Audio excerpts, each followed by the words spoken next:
नमस्कार, मी तेजस भागवत रुतम मराठीमध्ये आपल्या सगळ्यांचं स्वागत आहे। आज आपण दिवसभरातील प्रमुख घडामोडी जाणून घेणार आहोत। पहिलीच अत्यंत दुःखद अशी बातमी आपल्या समोर येते, ती म्हणजे रेडिओ किंग, रेडिओचा आवाज अशा उपाधी मिळालेल्या अमीन सयानी यांचं वयाच्या 91व्या वर्षी दुःखद निधन झालंय।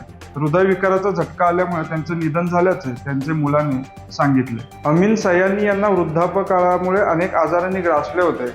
जेव्हा हृदयविकाराचा झटका आला तेव्हा त्यांना रुग्णालयात दाखल करण्यात आले, मात्र उपचारांदरम्यानच त्यांचा मृत्यू झाल्याचे समोर आले। हजारो जिंगल्सला त्यांनी आवाज दिला होता। अशा सयानी यांना अनेक ठिकाणावरून म्हणजे कला क्षेत्रातून असेल किंवा इतर अन्य क्षेत्रातून सोशल मीडियाद्वारे श्रद्धांजली अर्पण केली जात आहे।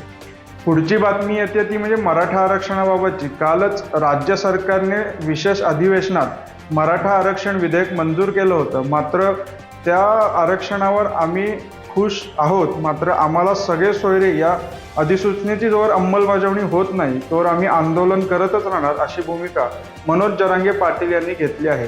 दरम्यान आज अंतरवाली सराटीमध्ये महत्त्वाची बैठक पार पडली। त्यामध्ये त्यांनी सरकारला 2 दिवसांचा अल्टिमेटम दिला असून या 2 दिवसात जर अधिसूचनेची अंमलबजावणी झाली नाही, येत्या 24 फेब्रुवारीपासून गावागावात रास्ता रोको आंदोलन तसेच 29 तारखेला जिल्हा स्तरावर मोठ्या प्रमाणात रास्ता रोको आंदोलन केले जाईल व तसेच त्याही वेळेत जर ह्या सूचनेची अंमलबजावणी न झाल्यास आंदोलन अधिक तीव्र करण्यात येईल, असा इशारा मनोज जरांगे पाटलांनी सरकारला दिलाय। त्यामुळे आता सरकार यावर कोणती भूमिका घेणार व हे आंदोलन कसे मिटवणार किंवा ह्यासाठी कोणते प्रयत्न करणार हे पाहणे आता महत्त्वाचे असेल। सध्या राज्यामध्ये काँग्रेस पक्षाला एका मागोमाग धक्के बसताना दिसत आहेत, कारण काही दिवसांपूर्वीच मिलिंद देवरा यांनी एकनाथ शिंदे यांच्या शिवसेनेत प्रवेश केला। त्यानंतर बाबा सिद्दीकी यांनी अजित पवारांच्या राष्ट्रवादी काँग्रेस पक्षात प्रवेश केला। त्यामुळे यानंतर सगळ्यात मोठी घडामोड अशी होती की अशोक चव्हाण, जे काँग्रेसचे ज्येष्ठ नेते आहेत, राज्याचे माजी मुख्यमंत्री आहेत,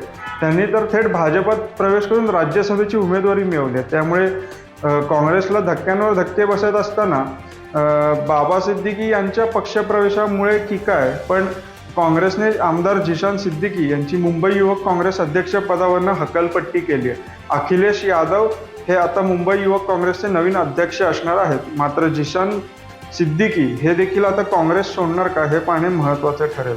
यानंतरची बातमी येते आता लोकसभा निवडणुकीसंदर्भात। येत्या काही दिवसातच आचारसंहिता लागू होऊन निवडणुकीच्या तारखा जाहीर होण्याची शक्यता आहे। त्या दृष्टीने सर्वच पक्षांनी जोरदार तयारी सुरू केली। तसेच आता नेत्यांमध्ये देखील वाकयुद्ध रंगताना आपल्याला दिसतंय। काही दिवसांपूर्वी अकोला येथील सभेत MIMचे खासदार इम्तियाज जलील यांनी नवनीत राणांवर टीका केली होती। त्या टीकेला आज नवनीत राणांनी प्रत्युत्तर दिलंय। या देशात राहायचं असेल तर जय श्रीराम म्हणावंच लागेल।